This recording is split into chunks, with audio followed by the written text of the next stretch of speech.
നൃത്തത്തോടുള്ള അവരുടെ അഭിനിവേശം അവരുടെ ആത്മാവിൽ ആഴത്തിൽ പതിഞ്ഞിട്ടുണ്ട്. ഒരു അഭിനേതാവ് എന്ന നിലയിൽ ഒരു മികച്ച കരിയർ പോലും അവരുടെ അഭിനിവേശത്തെ കുറയ്ക്കാൻ കഴിയില്ല.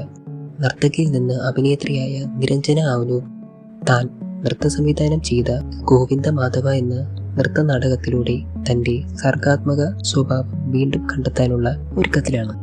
ഇവിടെ നിരഞ്ജന ശക്തി എന്ന് വിളിക്കുന്ന കൃഷ്ണനെ ഉൾക്കൊള്ളുന്നു. കൃത്യമായി പറഞ്ഞാൽ മഹാഭാരതത്തിലെ മായയുടെ കൊട്ടാരം എന്ന പരമ്പരയിൽ ദ്രൗപദിയെ നിസ്സഹായയും ആശയക്കുഴപ്പത്തിലുമാക്കിയ അവസ്ഥയിലാക്കുന്നു. കൃഷ്ണൻ അവർക്കായി അത് പരിഹരിക്കാനെത്തുന്നു. അവർ അവളെ ശാന്തമാക്കുന്നു. ഗോവിന്ദ മാധവ എന്നത് കൃഷ്ണനെ കുറിച്ചാണ്. അസ്വസ്ഥമായ മനസ്സുകളെ സഹായിക്കാൻ കഴിയുന്ന ശക്തി.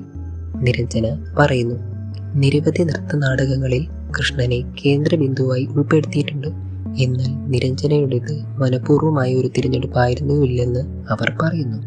വാസ്തവത്തിൽ ദേവിയെ അവതരിപ്പിക്കുക എന്നതായിരുന്നു അവരുടെ ആശയം. എൻ്റെ മനസ്സിൽ കൃഷ്ണനല്ല, മറിച്ച് ദേവിയുടെ ഒരു പ്രത്യേക രൂപമായിരുന്നു.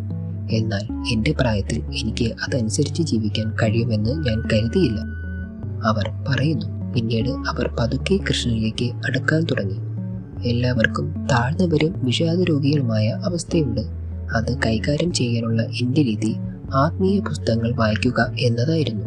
പിന്നെ എന്നെ നയിക്കുകയും ഉപദേശിക്കുകയും ചെയ്യുന്ന പ്രത്യേക ആളുകൾ ഉണ്ടായിരുന്നു. ഈ വാക്കുകളിൽ നിന്ന് ഉൾക്കൊള്ളുന്ന ശക്തി കൃഷ്ണനായി എന്നിൽ പ്രകടമായി.